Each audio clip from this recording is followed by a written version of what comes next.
제가 이제 설교 때 하고 싶은 얘기를 우석 형제가 그 대표기도 때 다 해버려가지고 안 해도 될 것 같은 느낌이지만 미리 짠 게 아닙니다. 그냥 들어보니까 그래서 우리가 항상 뭐 예배를 드릴 때 뭐 주일 낮 예배를 드리거나 죄송한데 마이크 좀만 줄여주실 수 있나요?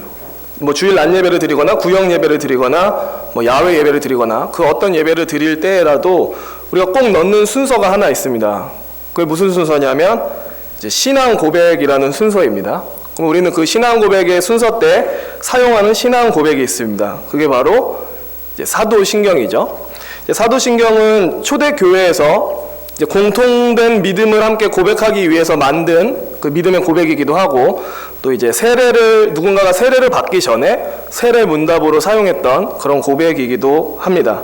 그래서 처음 교회 나오면은 제일 먼저 외워야 되는 두 개가 있죠. 하나는 이제 주기도문, 또 하나는 이제 사도신경을 외워야 됩니다. 주기도문은 그래도 비교적 짧아서 외워지지만 사도신경은 정말로 이걸 어떻게 외우지 하면서 전 그랬어요. 처음 교회 나왔을 때 제가 초등학교 5학년 때 처음 교회 나왔는데 초등학교 1, 2학년짜리들이 전능하사 천지를 만드신 막 이러면 저 어떻게 외웠지? 막 이랬었는데 어느덧 저도 외워서 그냥 뭐 생각 안 해도 그냥 입으로 할 수 있는 그런 지경에 이르렀습니다.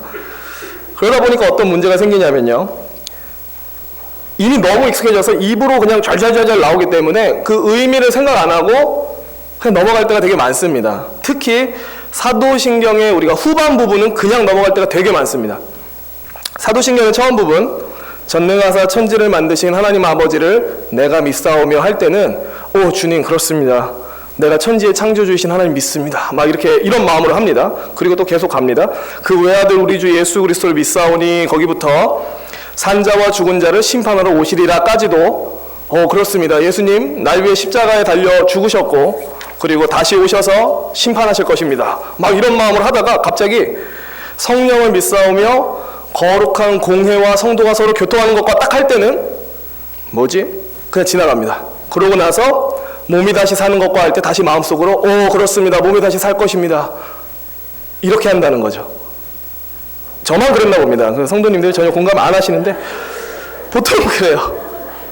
사도신경의 후반부로 우리는 그냥 지나갈 때가 되게 많습니다.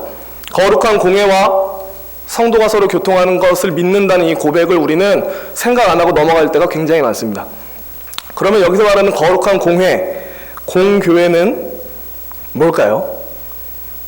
막 제가 누군가를 집어서 이렇게 여쭈면 아마 대답하기가 좀 어려울 겁니다. 공교회가 뭔지 아세요? 하면 공교회는 공교회지 이렇게 얘기하기 쉽습니다. 근데 이거를 우리가 공교회라는 개념을 모른다는 걸 이단이 알아요. 그래서 이거 갖고 우리를 공격합니다. 옛날에 제가 청년 시절에 그 청년을 담당하고 있던 부목사님이 영상을 하나 보여줬습니다. 사도신경에 대한 영상을 막 보여줘요. 그러더니 갑자기 뭐라고 하냐면 여러분은 여기에서 나오는 거룩한 공회가 뭔지 아십니까? 이래요. 영상에서. 뭘까? 하고 영상을 보고 있었는데 갑자기 그 공회가 예수님이 사역했을 당시 예수님을 핍박하던 산헤드린 공회래요. 바리새인과 그런 사람 종교 지도자들이 이제 뭐 사두개인 이런 사람들이 들어가 있던 산헤드린 공회래요. 그게. 그러면서 그 영상에는 지금 입 벌리고 들으시면 안 됩니다. 저 지금 맞는 말 하고 있는 거 아닙니다. 막 이러고 들으시면 안 돼요. 지금 몇 분이 그런 분 계시는데 산헤드린 공회래요. 그게. 그러면서 기독교 교회는 아주 이상한 신앙 고백을 하고 있다라고 하는 거예요. 그 영상에서. 저는 그때 아무것도 모르는 20대 초반이었기 때문에 그 영상 보고서 이럴 수가. 우리가 무슨 산헤드린 공회를 믿는다고 고백하고 있었다니. 어떡해 이러고 있었는데 영상 딱 끝나자마자 부목사님이 여러분 이 영상은 신천지에서 만든 영상입니다. 딱 이랬어요. 전 다 넘어갔었어요. 그 공교회가 뭔지 몰라서. 산헤드린 공회구나. 예수님 핍박하던 종교 지도자들의 무리구나 라고 잘못 이해했어요. 그게 아닙니다. 그러면 이제 공교회는 뭔가, 그냥 공교회는 하나의 교회라고 생각하시면 됩니다.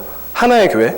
모든 세대를 다 뛰어넘어서 또 전 세계에 있는 어디에든지 존재하는 예수 그리스도를 주님으로 고백하는 사람들의 총합이 공교회입니다. 그러니까 예수 그리스도를 구주로 고백하는 모든 세대, 모든 나라의 모든 사람들을 가리키는 말이 공교회입니다. 이들이 공교회, 하나의 교회인 이유는 이들이 생긴 것도 다르고 출신도 다르고 문화도 다르지만 동일하게 믿고 있는 게 한 가지가 있기 때문에 그렇습니다. 그것은 무엇입니까? 예수 그리스도에 대한 신앙, 동일한 신앙을 갖고 있습니다. 그러니까 공교회, 다시 말씀드릴게요. 공교회는 사내들인 공회가 아니고 예수 그리스도를 구주로 고백하는 모든 세대, 전 세계의 모든 성도들을 한데 이렇게 아울러서 이루는 말입니다. 어디에든지 퍼져 있는 모든 주의 백성을 하나로 이루는 말이 공교회입니다. 우리는 그 공교회를 믿어요. 전 세계에 수많은 교회가 있지만 결국 이 교회는 수많은 개수가 아니라 사실은 하나다. 왜 하나인가? 동일한 예수 그리스도를 우리의 구주로 신앙의 고백을 하고 있기 때문입니다. 우리는 이걸 믿는 거예요. 공교회를 믿습니다. 주여, 전 세계에 수만 개의 교회가 있지만 이 모든 교회는 하나입니다 라는 걸 우리는 믿어요. 특별히 제가 오늘 요한일서를 읽은 이유는 요한이 이 부분에 대해서 얘기를 하기 때문에 그렇습니다. 요한이 사역하던 당시가, 그리고 요한이 요한일서를 쓰던 당시가 주후 90에서 95년경인데요. 이때 당시는 소아시아 지역에 이제 거짓된 가르침이 많이 퍼지고 있었습니다. 소아시아 지역에 퍼지고 있던 거짓된 가르침은 뭐였냐면 예수님은 하나님이 아니시다. 예수는 그냥 사람일 뿐이다 라는 가르침이 돌았습니다. 예전에 한번 금요일인가요? 오후 예배 때 유영구 목사님이 막 열심히 설교하셨던 적이 있어요. 기억나시죠? 뭐 에비온파 뭐 이런 거 막 이런 사람 얘기 막 하면서 예수님의 신성과 인성을 얘기했는데, 하여튼 이 요한이 사역하던 당시가 예수님의 신성을 막 부인하던 때였습니다. 예수는 그냥 사람이다. 그런 가르침에 막 깊이 빠진 사람은 교회 공동체를 막 떠나가는 그런 상황이었습니다. 그런 상황 속에서 요한이 요한일서를 썼어요. 당연히 그가 요한일서에다 넣은 내용은 우리가 구세주로 고백하고 있는 예수는 단순히 사람일 뿐만 아니라 완전한 하나님이시다. 그분은 완전한 신성과 완전한 인성을 갖고 계신 분이시다라는 것을 알려주고 싶어서 썼습니다. 요한일서 1장 1절을 눈으로 보시기 바랍니다. 거기에 표현에 요한이 이렇게 말합니다. 태초부터 있는 생명의 말씀에 관하여. 여기서 말하는 생명의 말씀은 예수님을 지칭하는 표현입니다. 그러니까 태초부터 계신 예수님, 이미 태초, 이 세계가 존재하기 전 얘기를 하기 시작하면서 예수님이 단순히 사람이 아니라 태초부터 계신 하나님이라는 사실을 요한일서 1장 1절부터 얘기를 합니다. 그분은 태초부터 계신 하나님이셨다. 예수님은 거기서 끝나지 않고 1장 1절 후반절에 우리가 들었고 눈으로 보고 자세히 만졌다 막 이런 얘기를 합니다. 보고 듣고 만지려면 실체가 있어야 되죠. 그죠? 그리고 이건 뭘 얘기하고 싶은 거냐면 우리가 믿는 예수님은 보고 듣고 만질 수 있는 참 사람이셨다. 이 얘기를 처음부터 막 하는 거예요. 태초부터 계신 참 하나님이신 예수님, 동시에 우리가 듣고 보고 만질 수 있었던 참 인간이셨던 예수님, 이 얘기를 요한이 처음부터 합니다. 요한이 이렇게 예수님에 대해서 잘못된 내용을 교정하고 예수님에 대한 참된 지식을 알려주고 싶었던 이유가 있습니다. 그거는 3절 말씀인데요. 우리 3절 말씀 한 목소리로 읽어보도록 하겠습니다. 우리가 보고 들은 바를 너희에게도 전함은 너희로 우리와 사귐이 있게 하려 함이니 우리의 사귐은 아버지와 그의 아들 예수 그리스도와 더불어 누림이라. 아멘. 그러니까 요한이 지금 예수 그리스도가 참 하나님이시면서 동시에 참 사람이셨음을 가르쳐주는 이유는 이 올바른 신앙 고백에 우리가 서 있어야만 하나된 성도로서 교제를 나눌 수 있기 때문에 그렇습니다. 그러니까 내가 너희와 사귐을 갖고 싶다. 너희와 교제를 나누고 싶다. 성도의 교제를 너희와 나누고 싶다. 근데 그 전에 전제돼야 되는 내용이 하나 있다. 그것이 무엇이냐? 예수 그리스도에 대한 동일한 신앙 고백이다. 나는 예수 그리스도를 참 하나님이시자 참 사람으로 믿는다. 그리고 이게 내가 듣고 보고 경험했던 진실이다. 너희도 이것을 믿길 바란다. 너희도 이렇게 나와 동일하게 믿어야만 우리는 사귐을 가질 수 있다. 그러니까 저는 지금 얘기해드리고 싶은 주제가 있습니다. 그건 뭐냐면 성도의 교제라는 주제를 오늘 좀 얘기를 하고 싶습니다. 성도의 교제. 다시 사도신경으로 넘어가면 나는 거룩한 공교회와 성도가 서로 교통하는 것을 믿는다고 얘기를 합니다.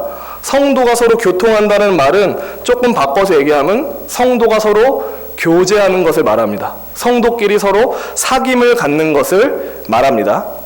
특별히 사도신경 원문은 나는 거룩한 공교회와 성도의 교통을 믿습니다라고 안 써 있습니다.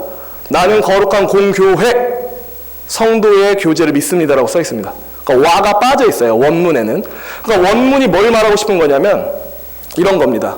내가 만약 공교회의 일원이라면, 예수 그리스도를 고백하는, 그래서 모여있는 이 하나된 집단의 일원이라면 반드시 나에게는 성도의 교제가 따라와야 된다는 얘기를 내포하고 있습니다. 나는 거룩한 공교회와 성도의 교통을 믿습니다가 그냥 생각 없이 확 지나가는 내용이 아니라, 내가 예수 믿고 단일한 교회, 공교회의 일원이 됐다면 나는 옆에 있는 성도들과 함께 교제를 나누는 것이 마땅하다는 겁니다. 이 얘기를 사도신경이 하고 있습니다. 하지만 우리는 이 의미를 그냥 슉슉 지나갈 때가 너무 많습니다. 다시 한번 말씀을 드리겠습니다. 성도의 교제가 우리에게 따라와야 됩니다. 하지만 성도의 교제가 있기 위해서는 전제가 있습니다. 그것은 제가 방금 요한의 얘기를 꺼내면서 예수 그리스도에 대한 동일한 신앙 고백을 갖고 있어야 됩니다. 동일한 믿음을 갖고 있어야 됩니다. 그렇게 함으로써 우리는 이제 성도라고 불리게 되죠. 성도, 풀어서 얘기하면 거룩한 이제 무리들이라는 뜻입니다. 사실 이 호칭은 우리에게 굉장히 부담스러운 호칭입니다. 나 별로 거룩하지 않은데. 그렇습니다. 이 성도라는 호칭은 내가 정말 거룩하고 탁월하고 엄청난 존재이기 때문에 붙여주신 그런 명칭이 아닙니다. 이 세대로부터 거룩하신 하나님이 나를 구별하셨기 때문에 내게 성도라는 이름이 붙은 겁니다. 지극히 거룩하신 예수 그리스도께 내가 믿음으로 접붙임 받았기 때문에 성도라고 불리는 것입니다. 내가 막 탁월한 자질이 있어서 그냥 막 숨만 쉬어도 거룩함이 막 빡빡 뿜어져 나와서 성도라고 불리는 것이 아닙니다. 우리를 구별하신 하나님 때문에, 그리고 우리가 접붙여져 있는 예수 그리스도가 거룩하기 때문에 우리는 성도라고 불리게 됩니다. 근데 여기서 필연적으로 생각하셔야 되는 게 있습니다. 우리가 예수 그리스도를 믿을 때 영적으로 일어나는 현상이 하나 있습니다. 그것은 뭐냐면 우리가 예수 그리스도께 접붙임 받는다는 겁니다. 영적으로. 예수 그리스도라고 하는 나무 줄기에 우리가 그리스도를 구주로 믿는 그때 나라고 하는 가지가 예수 그리스도라고 하는 그 나무 줄기에 붙는 겁니다. 이걸 영적으로 이렇게 이해하시면 됩니다. 아, 내가 예수를 믿는다는 것은 바꿔 얘기하면 내가 예수님께 접붙여져 있다는 뜻이구나. 내가 하나의 가지로서 예수님이라고 하는 나무 줄기에 이렇게 붙어 있는 거구나 라는 개념이 됩니다. 근데 여기 계신 분들은, 저도 그렇고 여기 계신 모든 분들, 생김새도 다르고 고향도 다르고 직업도 다르고 뭐 취미도 다르고 성격도 다 다릅니다. 근데 동일한 공통점이 하나 있죠. 그건 뭐냐면 우리 모두 예수 그리스도를 동일하게 나의 구세주로 고백하고 있어요. 그죠? 모두 다 예수 그리스도를 참 하나님이시자 참 사람으로 고백하고 있어요. 그러면 영적으로 어떤 그림이 나오냐면 예수 그리스도라고 하는 이 하나의 나무에 저와 여러분이 다다다다다 이렇게 붙어 있는 겁니다. 정종택 여기 붙어 있고, 여기 뭐 홍상훈 붙어 있고, 뭐 홍세나 붙어 있고, 이렇게 막 다다다다다. 이게 어떤 의미인지 느낌이 오십니까? 우리가 사실 하나라는 소리입니다.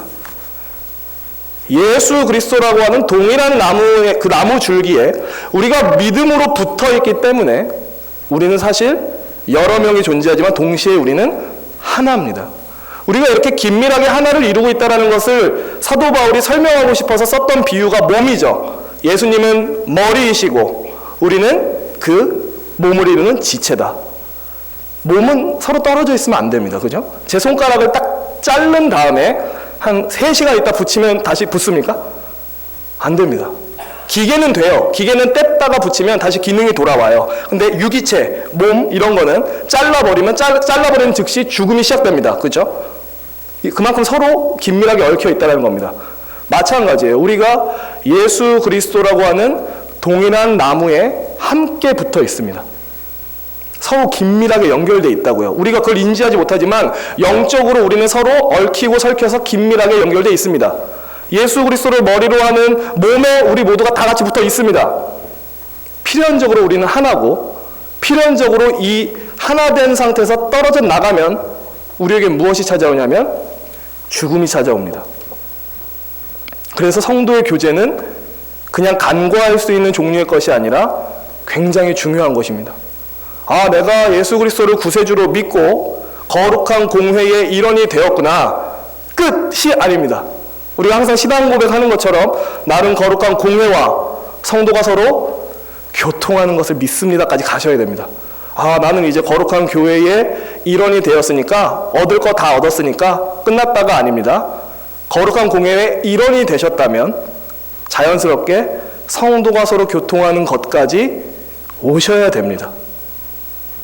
성경 그 어디에도 성도들이 따로 떨어져서 존재할 수 있다고 얘기하지 않습니다. 개개인이 떨어져서 신앙생활을 잘한다라고 얘기하지 않습니다. 무조건 모이라고 하고 함께 마음과 뜻을 모으라고 하지. 뭐 요새 많아지는 가나안 성도들이 있지 않습니까? 안나가, 교회 안나가를 뒤집어서 가나안 성도라고 하는데 그것은 사실 생존이 불가능한 것입니다. 서로 떨어져 있는 것은. 특별히 초대교회는 성도들이 한 마음과 한 뜻으로 모이기를 힘썼다라고 얘기를 하고 이들이 사랑의 띠로 하나 되었다라고 얘기를 합니다. 그뿐만 아니라 성경이 가장 많이 우리에게 명령하는 명령 중 하나는 서로 사랑하라는 명령입니다. 예수님께서도 이렇게 말씀하셨습니다. 새 계명을 너희에게 주노니 서로 사랑하라. 내가 너희를 사랑한 것 같이 너희도 서로 사랑하라. 예수님이 주신 계명이 특별한 게 없어요. 그냥 우리 보고 서로 사랑하랍니다. 그게 하나님이 주신, 예수님이 주신 주요한 계명이라는 것입니다. 특별히 요한은 좀 더 이 형제 사랑에 대한 중요성을 강조하기 위해서 조금은 이제 무서운 얘기를 좀 하는데 한번 우리 요한일서 3장 14절을 한번 읽어보도록 하겠습니다. 요한일서 3장 14절 한번 읽어보도록 하겠습니다. 요한일서 3장 14절 한 목소리 읽겠습니다. 우리는 형제를 사랑함으로 사망에서 옮겨 생명으로 들어간 줄을 알거니와 사랑하지 아니하는 자는 사망에 머물러 있느니라. 요한이 어떤 얘기를 하냐면 형제를 사랑하는 사람은 생명에 들어가 있고 형제를 사랑하지 않는 사람은 사망에 머물러 있다라고 얘기를 합니다. 이것을 조금 바꿔 얘기하면 이런 거죠. 누군가가 진정 예수 그리스도를 믿는다면 그 사람은 필연적으로 동일한 믿음을 갖고 있는 다른 성도들과 교제를 나눈다라는 겁니다. 필연적으로요. 진짜 믿음을 갖고 있는 사람이라면. 요한이 이 말을 너무 냉철하게 명료하게 말하고 있어서 거부감이 들 수 있지만 요한은 그렇게 얘기하고 있습니다. 좀 더 풀어서 얘기하자면 당신이 참된 신자임을 드러내는 표지는 형제 사랑입니다. 당신이 참된 신자라는 것을 나타내주는 표징은 성도의 교제를 나누고 있다라는 겁니다. 만약 당신은 형제를 사랑하지 않고 성도의 교제를 외면하고 있다면 당신은 참된 신자가 아닙니다라고 얘기하고 있습니다. 가감하지 않고 말하면 그렇습니다. 근데 우리는 이런 말 보면 너무 센 거 아니야 이런 생각 들지만 요한은 그냥 아주 담백하게 이 얘기를 하고 있습니다. 형제를 사랑하는 자는 생명으로 옮겨졌지만 형제를 사랑하지 않는 자는 사망에 머물러 있다라고 얘기를 합니다. 우리는 동일하게 예수 그리스도라고 하는 나무에 함께 붙어 있습니다. 그래서 우리는 영적으로 하나입니다. 물론 육체적으로는 따로 떨어져 있지만 우리는 영적으로는 하나입니다. 특별히 우리가 영적으로 하나 되었다는 사실을 드러내주는 표지가 있다면 계속 똑같은 결론이지만 바로 형제의 사랑입니다. 우리가 옆에 있는 형제들을 사랑하고 성도들과 교제할 때 우리가 영적으로 하나구나라는 사실이 눈으로 증거가 됩니다. 내가 영적으로 저 사람과 하나구나, 우리 교회와 하나구나라는 사실이 옆에 있는 분들과 사귐을 갖고 교제하는 것을 통해서 증명이 된다는 겁니다. 특별히 요한은 5장 1절에서 또 얘기를 합니다. 5장 1절에서 뭐라고 얘기하냐면 예수께서 그리스도이심을 믿는 자마다 하나님께로부터 난 자니 또한 낳으신 이를 사랑하는 자마다 그에게서 난 자를 사랑하느니라 라는 얘기를 합니다. 이 얘기는 풀어서 얘기하면 이렇습니다. 예수 그리스도를 믿을 때 모든 신자들 안에 심겨지는 본성이 하나 있습니다. 어떤 본성이 생기냐면요. 우리가 예수를 믿게 됐다는 것은 여러 가지로 표현할 수 있지만 그 중에 하나는 하나님으로부터 태어났다라는 표현으로도 쓸 수 있습니다. 거듭남. 우리가 하나님으로부터 태어났기 때문에 새롭게 태어났기 때문에 예수를 믿고 있는 겁니다. 그러면 나는 하나님으로부터 태어났기 때문에 나를 낳아주신 하나님을 사랑하게 돼 있습니다. 먼저는 나를 낳아주신, 영적으로 새롭게 낳아주신 하나님을 사랑하게 됩니다. 그걸로 끝나지 않습니다. 어떻게까지 이어지냐면 하나님이 나 말고도 옆에 있는 다른 사람들을 영적으로 낳으셨죠. 그렇죠? 그럼 어떻게 되냐면 나를 낳아주신 하나님을 먼저 사랑하게 되고요. 거기서 끝나는 것이 아니라 하나님이 영적으로 새롭게 낳으신 또 다른 사람들을 나도 사랑하게 됩니다. 바꿔서 얘기하겠습니다.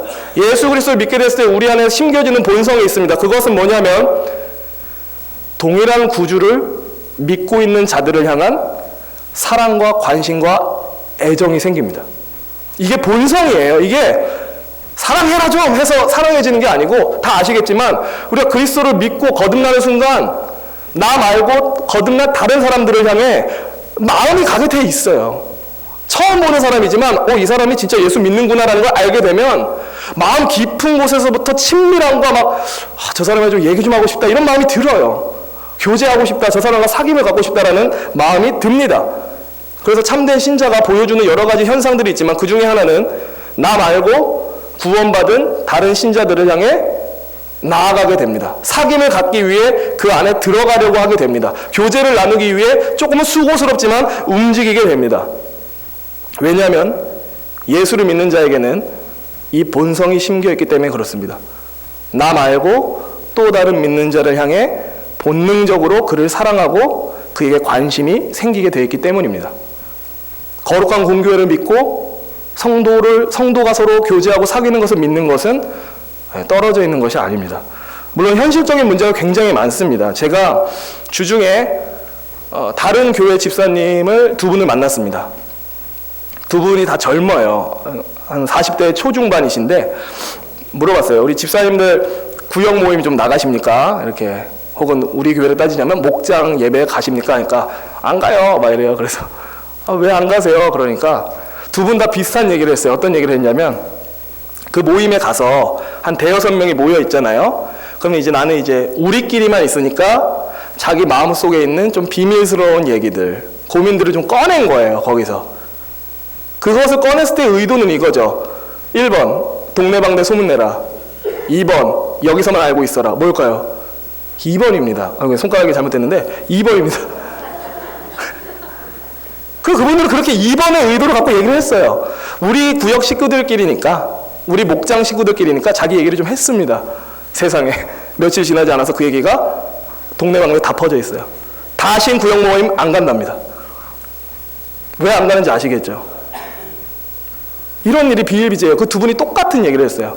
내가 구역 모임 왜 안 가냐면요, 그분들만 들으라고 얘기한 건데 다음 주에 가보니까 다 알더라고요. 그래서 거기 가서 말을 못 하겠다고.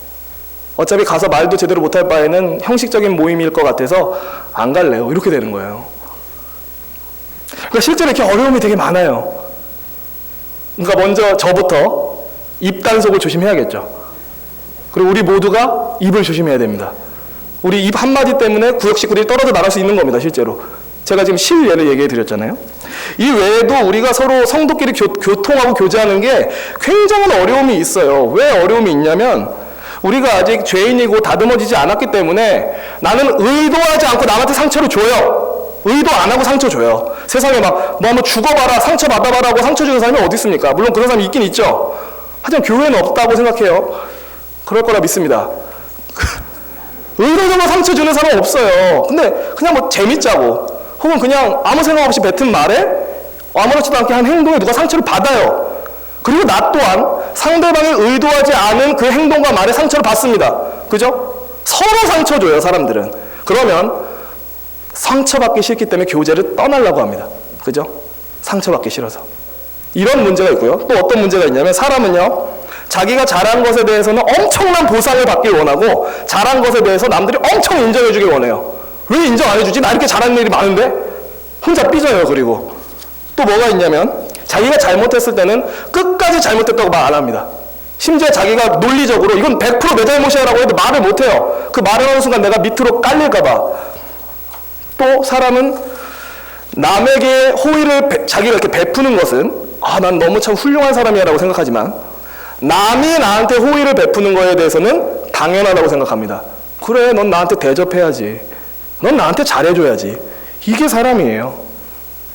아주 황당한 예화가 하나 있습니다. 제가 아는 한 권사님이 좀 이제 재정적으로 힘든 가정의 아이들을 불러다가 공짜로 영어, 수학, 과외를 시켜줘요. 그럼 얼마나 고맙습니까? 그죠? 영어, 수학, 과외 하려면 한 달에 30, 40, 50을 이렇게 써야 되는데 그리고 그 애들이 또 배고플까봐 뭐 좀 이렇게 작지만 간식도 항상 사서 가세요. 그러니까 먹여주고 가르쳐주는 거예요. 근데 그 공부를 배우는 애들이 어떻게 반응했을까요? 선생님 너무 감사합니다 이렇게 반응했을까요? 아니요, 그렇게 반응 안 했어요. 뭐라고 했냐면, 선생님 이거 말고 더 맛있는 거 사주세요. 또 뭐라고 했냐면, 선생님 교회에서 돈 받고 이렇게 일해 주시는 거 아닌가요? 그 선생님 마음이 어땠을까요? 애기들한테 넘치는 호의와 애정을 베풀고 있는데 그 애들이 하는 말이라고는, 선생님 돈 받고 이런 일 하세요? 그 원사님 마음이 어땠을까요? 제가 말씀드리고 싶은 것은 사람이 이 모양이라는 겁니다. 죄성으로 어그러지고 완전히 망가졌기 때문에 서로한테 그냥 계속 상처를 줘요. 서로 상처받아요. 그러다 보니까 사람들이 떠납니다. 교제를 안 하려고 합니다. 성도들 간의 교제에는 상처가 없을 줄 알았어요. 교회 안에서 교제하면 막 되게 완벽할 줄 알았어요. 왔더니 상처투성이야. 다 떨어져 나가요. 하지만 제가 말씀드리고 싶은 것은 상처받는 것을 피하지 말라라는 겁니다. 페이스북에 어떤 글이 올라왔어요. 어떤 목사님이 글을 썼어요. 뭐라고 글을 썼냐면, 주변에서 자기한테 이런 조언을 한대요. 그 목사님한테. 너무 성도들이랑 가까이 지내지 말라고. 이게 어떤 의미냐면, 가까이 붙으면 붙을수록 서로의 그 정체를 더 알게 되잖아요. 그러니까 서로 은혜를 못 받는다는 거예요. 그리고 서로 상처를 준다라는 거예요. 그러니까 상처 주지 말고 좀 떨어지래요. 근데 그 목사님은 글을 뭐라고 썼냐면, 나는 그냥 성도들에게 가까이 붙어서 상처 주고 상처 받는 것을 선택하겠다. 그러니까 그 성도의 교제에서 난 떨어져 나가지 않겠다고 얘기를 한 거예요. 물론 만약에 그 부목사님의 글을 그 담임 목사님이 만약 봤다면 내 말을 듣지 않는, 이런 게 아닙니다. 네, 됐고요. 네, 이럴 수 있다는 겁니다. 이럴 수 있다는 거예요.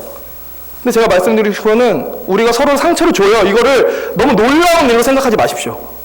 성도들 안에서도 교제할 때 상처가 있습니다. 아직 우리는 다듬어지고 있는 과정이기 때문에 상처가 있어요. 그냥 상처 받을 거 각오하고 교제의 발을 들이는 겁니다. 그리고 그럴 때마다 우리가 생각해야 될 분이 계십니다. 바로 예수 그리스도시죠. 그러니까 사랑하면 아프다라는 것을 제일 먼저 보여주신 게 예수 그리스도십니다. 예수님은 우리를 하나님 아버지께로 이끌기 위해서, 하나님과의 사귐으로 우리를 데려가기 위해서 모욕과 침뱉음과 채찍질과 십자가 고난을 당하셨습니다.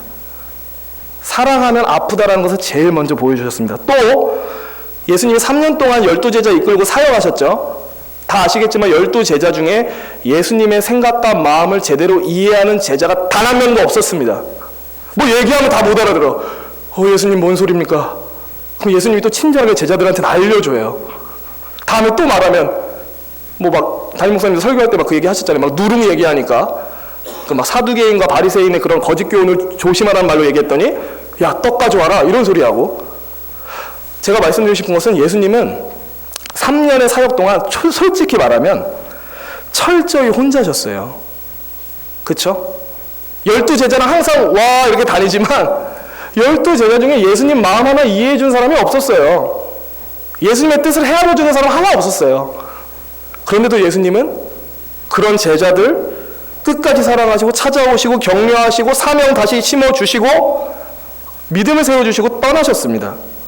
아까 우석영제도 막 열심히 기도로 얘기했지만, 예수님을 따른다는 건 이런 겁니다. 사랑하면서 아픈 것, 사랑하면서 상처받기도 하는 것, 사랑하면서 좌절도 겪는 것, 이게 예수님을 따르는 길 중에 하나입니다. 우리는 그렇게 사랑하면서 고통당하면서 예수님을 따를 때 깨닫게 되죠. 예수님이 이렇게 모난 나를 사랑하셨구나, 이렇게 철저히 망가지고 구제불능인 나를 사랑하셨구나라는 것을 깨닫게 됩니다. 다시 한번 말씀을 드리겠습니다. 성도의 교제라는 것은 사실 마냥 낭만적이진 않습니다. 하지만 그렇다고 해서 이것을 포기해서는 절대 안 됩니다. 우리가 매주 사도신경을 통해서 고백하는 것처럼 우리는 예수 그리스도를 믿고 하나된 교회, 공교회를 믿습니다. 그뿐만 아닙니다. 우리는 성도가 서로 교통하는 것, 서로 교제하고 사귐을 갖는 것을 믿습니다. 그래서 교회는 개인의 영적 유익만 받고 떠나기 위해서 존재하는 곳이 아니라 와서 사귐을 갖고 교제를 나누기 위해서 존재하는 것이 바로 교회입니다. 근데 사실 이 자리에 계신 성도님들은 그거 다 열심히 하고 계시기 때문에 들으실 필요가 별로 없을 것 같긴 하지만, 그래서 다시 한번 말씀드리고 싶은 것은 우리가 성도의 교제를 위해서 좀 힘을 썼으면 좋겠습니다. 교회 그저에 왔다가 그냥 모였다가 흩어지는 그런 예배 말고요. 출석 도장만 찍고 집에 가기 바쁜 예배 말고요. 좀 우리 교회가 성도가 서로 교통하기로 좀 힘써서 때론 아프고 상처도 받지만 사귐이 풍성한 그런 교회가 될 수 있었으면 좋겠습니다.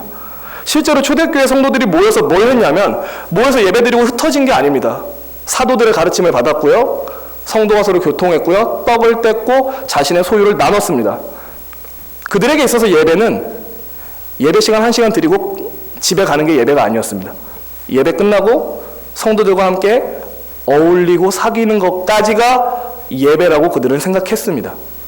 이게 주의를 지키는 겁니다. 사실은 예배 드리고 끝 집에 가자가 아니고, 자 이제 목장 모임도 가고 멸류회 모임도 가고 발 좀 들여볼까, 거기 가서 우리 주 안에서 형제된 자들 좀 만나볼까, 이러면서 하는 것이 바로 신앙생활인 것입니다.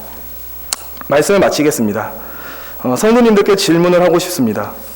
성도님들은 거듭난 사람들이십니까? 네, 갑자기 질문해서 대답할 타이밍을 못 찾으셨죠? 하나님으로부터 다시 태어난 분들이십니까? 그리스도를 진정 구주로 믿고 계십니까? 그렇다면 주변에 있는 그리스도 안에서 하나된 지체들을 사랑하시길 바랍니다. 네, 그들에게 관심을 갖고 그 교제의 모임 안으로 아프지만 들어가시길 바랍니다.